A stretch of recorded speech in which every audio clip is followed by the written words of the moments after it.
Smart money क्या ऐसी condition देख के अपनी एंट्री प्लान करते हैं जिससे वो मार्केट में बड़े मोमेंटम करवा सके, जिससे उनका ऑर्डर फुलफिल हो सके और वहां पर सही ट्रेड प्लान कर सकते हैं। क्योंकि 90% जो लोग लॉस करते हैं उनका पूरा लॉस प्रॉफिट किस में कन्वर्ट करते हैं, स्मार्ट मनी कॉन्सेप्ट होता है। वो जो स्मार्ट मनी अपना प्रॉफिट करते हैं वही 90% को जो लॉस होता है उनका पैसा स्मार्ट मनी के पास आता है। तो क्या ऐसी कंडीशन देखते हैं जो कंडीशन हम समझ सकते हैं, जिसके बेसिस पर आने वाले टाइम में हम जब भी एंट्री प्लान करेंगे तो उन कंडीशन को मैच करके कि यहां पर अगर स्मार्ट मनी भी एंट्री कर रहे हैं तो अपना रिस्क रिवॉर्ड रेशियो बढ़ा सकते हैं और उसकी प्रोबेबिलिटी भी बढ़ जाएगी। सबसे बेस्ट कॉन्सेप्ट होता है जो भी स्मार्ट मनी कॉन्सेप्ट है वो हमेशा लिक्विडिटी क्रिएट करता नहीं है, वो लिक्विडिटी लेता है, लिक्विडिटी बनाता है, उसके बाद ही अपनी रियल डायरेक्शन या फिर वो एंट्री प्लान करता है। जैसे एग्जांपल के तौर पे अगर किसी ब्रेकआउट पर पता है कि यहां पर कैंडल स्टिक क्लोज कर दी है, यहां पर बाकी ट्रेडर्स बाई करने वाले होते हैं, क्या स्मार्ट मनी कॉन्सेप्ट या जो बड़े प्लेयर्स होते हैं वो भी वहां पर बाई करते हैं क्या? बिल्कुल भी नहीं, क्योंकि बाकी ट्रेडर्स भी बाई कर रहे हैं और वो भी बाई कर रहा है तो वहां पर सेल करने वाला कोई भी नहीं होगा। अगर कोई सेल करने वाला नहीं होगा तो वहां पर कोई भी क्वांटिटी बाई नहीं कर पाएंगे। इसलिए स्मार्ट मनी कॉन्सेप्ट को क्या चाहिए, इनके पास होता है बिग कैपिटल, तो बिग क्वांटिटी होता है। बिग क्वांटिटी किसी ब्रेकआउट पर नहीं मिलता या फिर ब्रेकआउट पर मिलता है तो बाकी ट्रेडर्स वहां पर बाई नहीं कर पाए, वो तब बाई करता है। अगर जहां पर 90% ट्रेडर्स होते हैं जो रिटेल ट्रेडर्स वो भी बाई करते हैं और स्मार्ट मनी भी बाई करता है तो फिर कोई भी सेल नहीं करेगा, तो वो अपनी क्वांटिटी को बाई नहीं कर पाएगा। सिंपल रीजन है। तो स्मार्ट मनी कॉन्सेप्ट क्या करता है, बाकी ट्रेडर्स को दिखाने के लिए, जो रिटेल ट्रेडर्स है उनको दिखाने के लिए उसके ऊपर एक कैंडलस्टिक क्लोज करवा देता है ताकि ज़्यादा से ज़्यादा लोग बाई करें।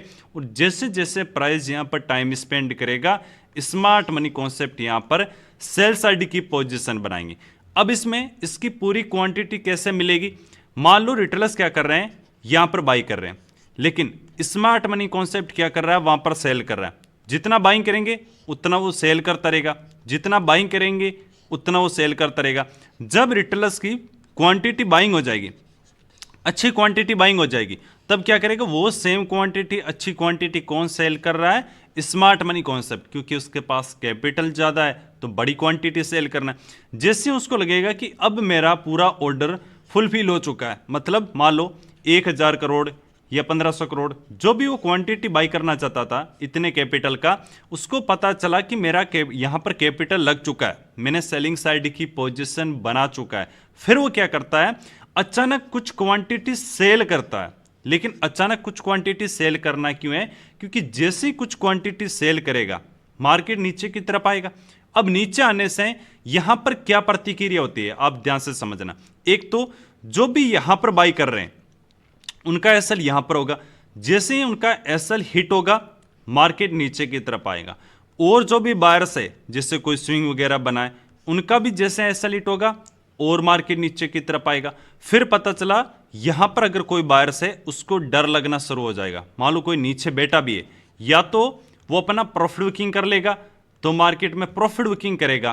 पहले बायर्स है, प्रॉफिट बुकिंग करने से कौन एक्टिव हो गया, सेलर्स में कन्वर्ट हो गया, मतलब सेल कर रहा है, प्रॉफिट बुकिंग किया है, बाई कर रहा है, बाई किया हुआ है, तो बाई करने के लिए उसको एग्जीक्यूट करेगा, एग्जिट करेगा तो सेल हो गया ना। तो सिंपल और सेलिंग देखने को मिली। कोई यहां पर डर के कारण जैसे एसएल हिट होगा और सेलिंग देखने को मिली, तो ऐसे करते यहां पर फास्ट सेलिंग देखने को मिलती है। जो भी फास्ट मोमेंटम होता है ना वो दो रीजन से होता है, या तो किसी न किसी के वहां पर स्टॉप लॉस हिट हुए, जैसे यहां पर बायर्स के स्टॉप लॉस हिट हुए, या सेकंड कंडीशन क्या है कि बिग प्लेयर्स ने क्या किया, वहां पर क्वांटिटी बाई या सेल किया। अब इसको थोड़ा सा हम क्या करते हैं चार्ट पर समझते हैं, जितना ज्यादा चार्ट पर देखेंगे उतना ज्यादा समझ में आएगा। सबसे बेस्ट हम क्या समझते हैं कि पहले मार्केट में अपसाइड में गया, फिर सेलिंग आए, फिर प्राइस यहां पर टाइम स्पेंड किया, अब इस लेवल को ब्रेकआउट किया, और ये ब्रेकआउट किया हुआ रियल ब्रेकआउट है। रियल ब्रेकआउट है मतलब क्या है कि यहां से कोई अच्छा बायर्स हो सकता है, जो कोई ऑपरेटर हो सकता है या बड़ा प्लेयर हो सकता है। फिर जैसे मार्केट फिर से गैप डाउन ओपन हुआ, एक स्विंग बनाया, नीचे की तरफ आया, फिर सेम इसको ब्रेकआउट करके एक स्ट्रॉन्ग अपसाइड मोमेंटम देखने को मिला। मतलब यहां पर भी कोई क्या है, अच्छा बायर्स है, प्राइस अगर जब तक वापस उस लेवल के अंदर नहीं आ जाता तब तक वो ब्रेकआउट हमेशा रियल ब्रेकआउट होता है। रियल ब्रेकआउट की कहानी क्या है कि जिस लेवल को मार्केट ब्रेकआउट करता है प्राइस वहां से निकल जाएगा। अगर फेक ब्रेकआउट कैसे पता करें कि फेक ब्रेकआउट का मतलब होता है वो फेल हो गया। जैसे अगर आपने 33% से मार्क्स कम है, 32 है तो आप फेल हो, लेकिन 33 है तो उसमें पास हो। तो ये सेम नीचे की तरफ आया, इस लेवल के नीचे ट्रेड करना स्टार्ट कर दिया, तब हम समझते हैं कि ब्रेकआउट फेल हो चुका है। तो यहीं पर नहीं समझ लेना है फेल हो गया फेल हो गया, फेल होने के बाद ही आपको समझना है कि अब मार्केट में सेलिंग देखने को मिल चुकी है, ये मिल सकती है, वो तो फेल हो गया। तो यहां पर भी ब्रेक किया कि यहां पर जो ऑपरेटर बाइंग साइड में था स्मार्ट मनी, वो भी यहां पर बाइंग साइड में बैठा है, तो क्या हमें सेल करना है? नहीं। लेकिन आप एक कंडीशन अभी ध्यान रखना कि सेम जगह से सेम चार्ट पैटर्न बना के बाहर से एक्टिव हुआ, वापस सेम जगह से सेम चार्ट पैटर्न बना के बाहर से एक्टिव हुआ। अब एक रिटेल ट्रेडर की साइकोलॉजी को समझते हैं। रिटेलर क्या सोचता है कि अगर किसी सपोर्ट से बाहर से एक्टिव हुए, वापस आया, अगर इससे बाहर से एक्टिव होते हैं तो वो क्या देखेगा कि यार ये लेवल है जहां से बार बार बाहर से एक्टिव हो रहे हैं, तो प्राइस अगर थर्ड टाइम इस लेवल पर आता है तो मुझे भी बाई करना है, क्योंकि वो होते हुए देख लेता है कि 2 बार ऐसा हुआ है तो थर्ड टाइम भी ऐसा होगा। वो बाई करने की कोशिश करता है और मार्केट रिवर्सल हो जाता है, उसका लॉस हो जाता है। जब यहां से 2 बार इतना बड़ा मोमेंटम कर दिया, यहां पर किसी को समझ में नहीं आ रहा था क्योंकि मार्केट डाउन ट्रेंड है, लेकिन आप अगले ही दिन कंटिन्यूसन यहां पर समझने की कोशिश करना। यहां से कौन सा चार्ट पैटर्न बना कि मार्केट सेलिंग आया, उसके बाद जैसे हाई को ऊपर की तरफ ब्रेकआउट किया, जो क्लोजिंग प्राइस है वो इस लेवल को ब्रेकआउट किया, तो थर्ड टाइम ऐसा है। इससे प्रीवियस दिन भी सेम जगह से बाइंग आया, तो क्या सेम कभी भी चार्ट रिपीट करने की पॉसिबिलिटी कितनी होती है? बहुत ही ज्यादा लो होती है कि मार्केट चार्ट रिपीट करेगा, और चार्ट रिपीट में भी सेम सपोर्ट से कभी भी ऊपर की तरफ नहीं जाएगा। तो यहां पर तो देखो ऑपरेटर ने बाई किया तो मोमेंटम कंटिन्यू कर पाया। अब यहां पर क्या है, इसमें ब्रेकआउट किया, क्लोजिंग प्राइस को ब्रेकआउट किया, प्राइस नीचे की तरफ आया, फिर अपसाइड में पुल बैक देके फिर यहां से क्या हुआ, नीचे की तरफ आया। तो एक तो था कि चार्ट रिपीट तो करेगा ही नहीं, इसका मतलब यहां पर ऑपरेटर भी सेलिंग साइड में बैठ चुका है, और सेलिंग साइड में बैठ चुका है तो सेलिंग क्या होगी, फास्ट होगी। आप देख रहे हो जो डाउन साइड मोमेंटम मिला है, जैसे अपसाइड मोमेंटम मिला था सेम मिला है। क्यों? क्योंकि यहां पर जो भी बाई करने वाले थे सेम वापस सपोर्ट पर, देखो जो ये सपोर्ट है इस पर होल्ड भी किया है, लेकिन फिर ब्रेकडाउन किया।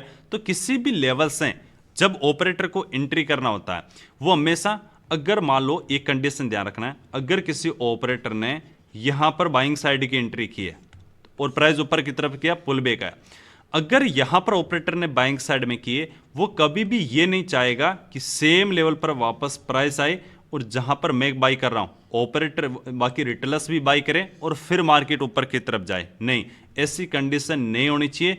जहां पर आराम से ब्रेकआउट कर रहा है, क्लोजिंग प्राइस हाई को आराम से ब्रेकआउट कर रहा है, अगर ये कंटिन्यू करता तो बेस्ट था, जैसे यहां पर कंटिन्यू किया। ऑपरेटर को आइडेंटिफाई करना है तो प्राइस निकल जाना चाहिए।